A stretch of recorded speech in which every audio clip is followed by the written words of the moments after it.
Muchas gracias, Bea, por esa información. Nosotros seguimos adelante y en este caso lo hacemos con la primera entrevista de la mañana. Como lo estábamos diciendo desde temprano, hoy es el Día Internacional contra la Trata de Personas. Es un día que fue determinado por la Asamblea General de Naciones Unidas. Preguntas como cómo detectarlo, cómo trabajar también con aquellas personas que logran salir de esas redes de explotación, entre otros temas, es lo que vamos a hablar ahora a partir de este momento con nuestra invitada.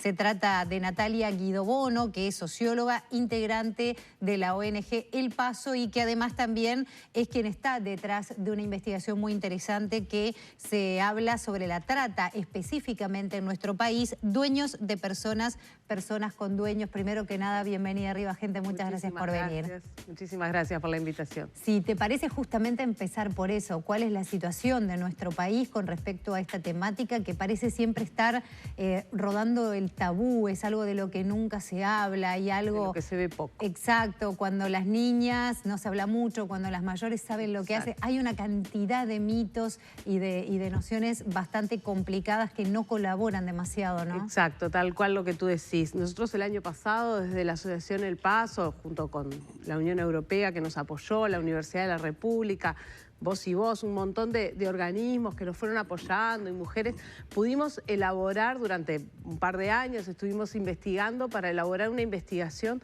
que trata justamente de explorar algunas, actualizar algunas situaciones de explotación sexual, de trata con fines de explotación sexual y explorar sobre otras manifestaciones y otras modalidades de trata de personas.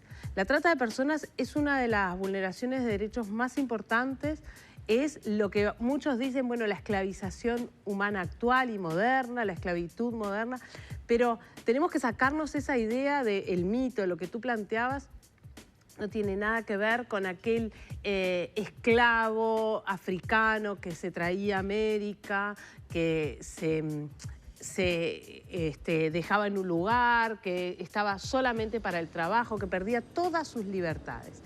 La trata de personas hoy, lo que pudimos además ver cómo es en el Uruguay especialmente, es justamente mucho más velado en muchos sentidos. Se funciona y se vive libremente o aparentemente libremente, se circula, tenemos por un lado la manifestación o la modalidad de trata vinculada a la explotación sexual, que es la mayor en nuestro país, que fundamentalmente son mujeres quienes sufren y son víctimas de esa situación, y también la que es con fines laborales. Y esa es más velada aún todavía, porque con esa nos encontramos en la panadería, en el supermercado, en la estación de servicio, puede ser en cualquier trabajo que aparentemente es formal, entonces está mucho más imbrincado lo legal y lo ilegal, la cuestión pasa justamente por personas que están totalmente sostenidas, que no se las deja vivir autónomamente, ¿no? Pasa por las vivencias autónomas. Y por supuesto sucede cuando se suceden todas las situaciones de trata. Hay una situación de captación, hay una situación de traslado y de explotación. Y el traslado es fundamental. Se moviliza a la gente para desarraigarla, para que no pierda sus redes sociales, pierda sus vínculos, ¿no? Claro, hay dos temas también que me parecen muy importantes, que uno tiene que ver con lo que tú decías dentro de ese panorama, que Uruguay también es destino. A veces se piensa que Uruguay solamente es tránsito o captación, pero también es destino. Y lo otro es la figura de la internacionalidad del hecho, con toda la llegada de migrantes, que también ha hecho cambiar la situación. Exacto. Históricamente, y esto lo sabemos de las primeras investigaciones, que fue una investigación periodística de María Urruzola, de la década del 90, Uruguay era un país de origen, o sea, además era trata sexual, eran mujeres que desde el Uruguay eran captadas y llevadas a Europa fundamentalmente para ser tratadas y explotadas sexualmente allá.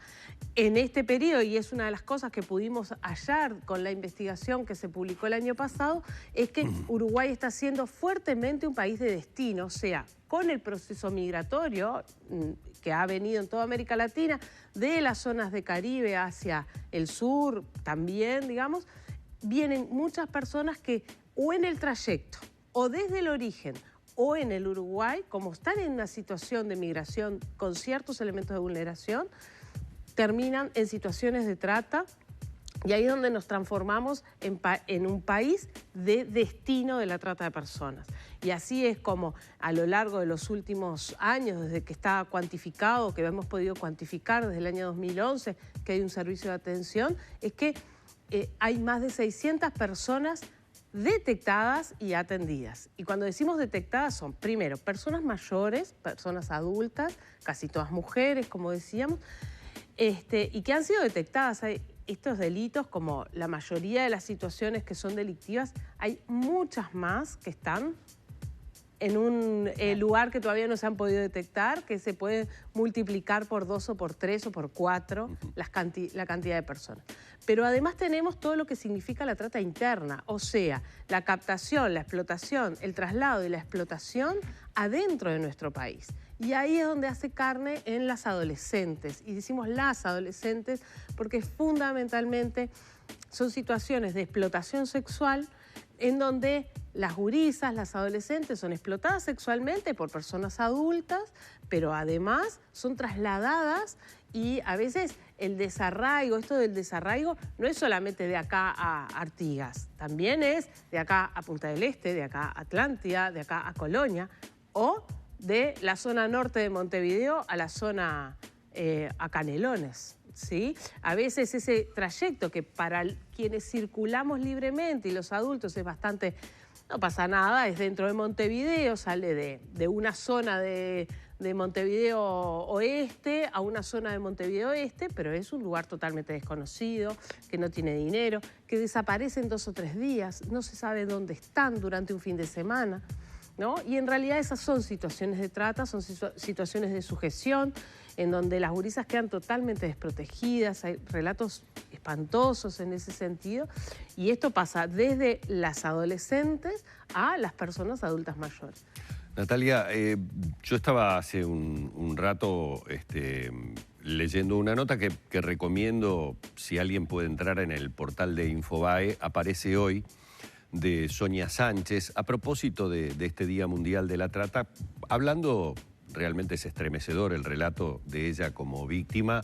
Hoy es una mujer de 46 años, pero su periplo comenzó a los 16 y fue dentro de Argentina, fue del Chaco a Buenos Aires. ¿Tá? O sea, arrancó del Chaco a Resistencia, de Resistencia a Buenos Aires, y habla a lo largo de esa historia de qué manera fue teniendo que hacer lo que tuvo que hacer. Entonces ahí, en ese relato, se me ocurrió a mí trasladarlo a Uruguay a esta pregunta, porque veo que el principal factor que hace poderosos o a veces imposibles de cazar a estos delincuentes es que ellos se aprovechan de una situación determinada de vulnerabilidad que tiene en ese momento esa persona e incluso suelen aumentar esa vulnerabilidad con diferentes aspectos.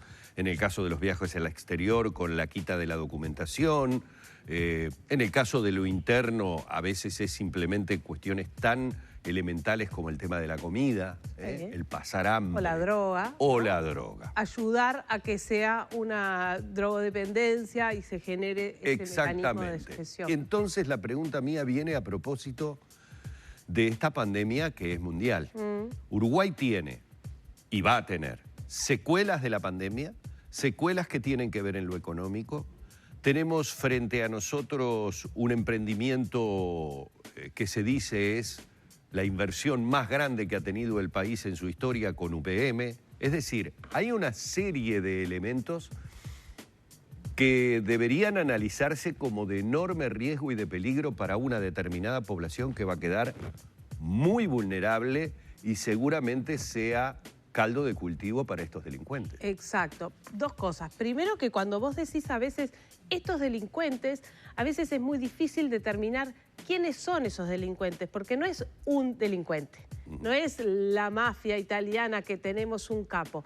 Es una red en donde muchas veces hay muchos actores o facilitadores que están en el proceso, que saben que están haciendo algo que no es legal, pero que tampoco dimensionan la totalidad del problema y de lo que va sucediendo, ¿no? Eso lo podemos ver claro cuando estamos en situaciones de trata internacional, en donde hay un captador en un país centroamericano, hay una red que ya bastante conocemos y que nosotros generamos algún relato también del tránsito, o sea, con una situación de tráfico de personas, ¿no? Que es diferente al delito de la trata, en donde la gente va trasladándose de manera ilegal, fuera de las normas nacionales de cada uno de los países. Pero después hay gente en el Uruguay que capta de distintas maneras, desde la frontera, que te dejo pasar por el costado aunque no puedas, entonces forman parte de una red mucho más compleja que pensar en una sola persona o en un grupo de personas, ¿no? Sí, realmente. Eso por un lado. Uno se lo pregunta cuando, digo, para dar un caso que se reiteró durante esta pandemia y nos preocupaba desde el punto de vista sanitario, y era la entrada por la frontera seca de venezolanos, de cubanos que aparecían por Brasil, que venían de miles y miles de kilómetros. De kilómetros caminando, en un ómnibus, en un camión, en como fuera, ¿no? A ver, eso entonces, tiene que estar debidamente enhebrado, hilado por alguien, por muchos alguien. Por muchos alguienes, y esa es la dificultad para detectar los responsables. Eso por un lado. Por otro lado, tú traes el tema de UPM y justamente nosotros trabajamos en un acuerdo de trabajo con UPM desde la Asociación El Paso para generar algunas acciones de prevención contra la explotación sexual en la zona, que no es una acción enorme que pueda cambiar radicalmente, pero sí es un muy importante grano de arena para trabajar estos temas en una zona que claramente, ante un movimiento muy importante de gente y de hombres en particular, claro, están los varones, que son los que suelen consumir sexo, quienes además explotan a las adolescentes y los adolescentes también, pero también empiezan a ver estas situaciones de que se configuran en trata porque ya no son del lugar, porque la trasladan a otros lugares, ¿no? Esto ya existía y se potencia con un movimiento tan grande de gente como es en este momento. ¿Ustedes en El Paso están al tanto de que hace cuestión de 2 o 3 semanas, esto lo vi en subrayado, ya empezó a haber una movilización de vecinos en Paso de los Toros por una serie de hechos? Hubo un aumento de la violencia, de hechos que aparentemente no estarían vinculados entre sí. Pero alguien por allí permitió deslizar que era ya esas luchas que comienzan a darse entre quienes quieren marcar un territorio o apoderarse de un determinado territorio, como la previa de...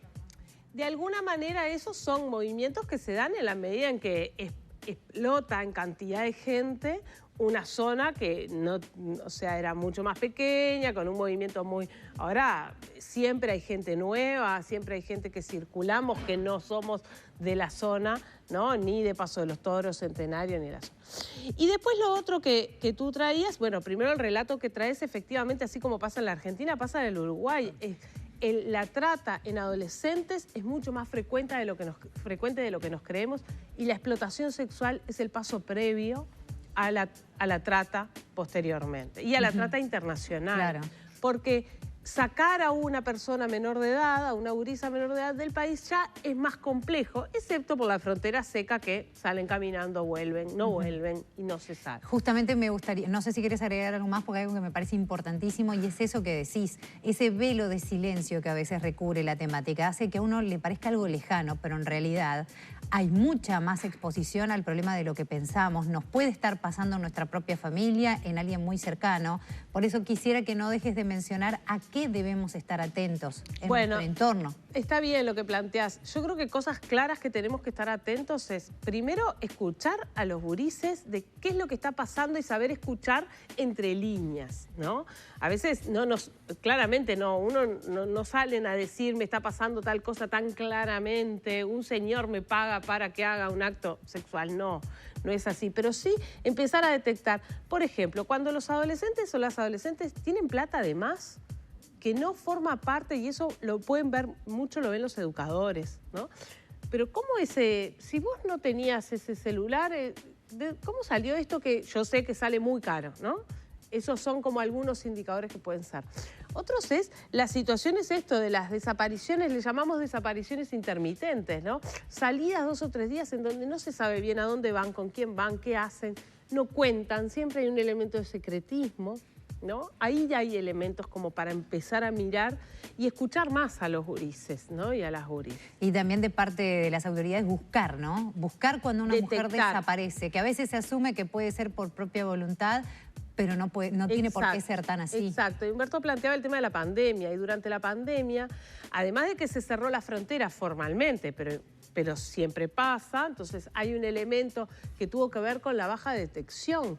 Se pudieron detectar muchos menos casos y seguramente tiene que ver con, primero, un periodo en donde hubo menos presencialidad laboral, entonces si no estás en las escuelas no detectas la situación, si no estás en la salud no detectas la situación de la misma manera, pero además porque en la frontera, esto de que se cerró la frontera, entraron menos, pero no quiere decir que haya habido menos situaciones de trata, sino justamente que está más velado aún y más potenciado, es lo más probable. Natalia Guidobono, socióloga, integrante de la ONG El Paso, muchísimas gracias por estos minutos. Seguramente tengamos más instancias porque hay mucho para hablar sobre la temática. Está todo el tema reciente y de siempre, lamentablemente, el abuso sexual a menores, que últimamente está siendo algo tremendo. Así que, bueno, seguramente haya más instancias para conversar y echar luz sobre estos temas que tanta falta hacen. Muchas gracias. Muchas gracias a ustedes por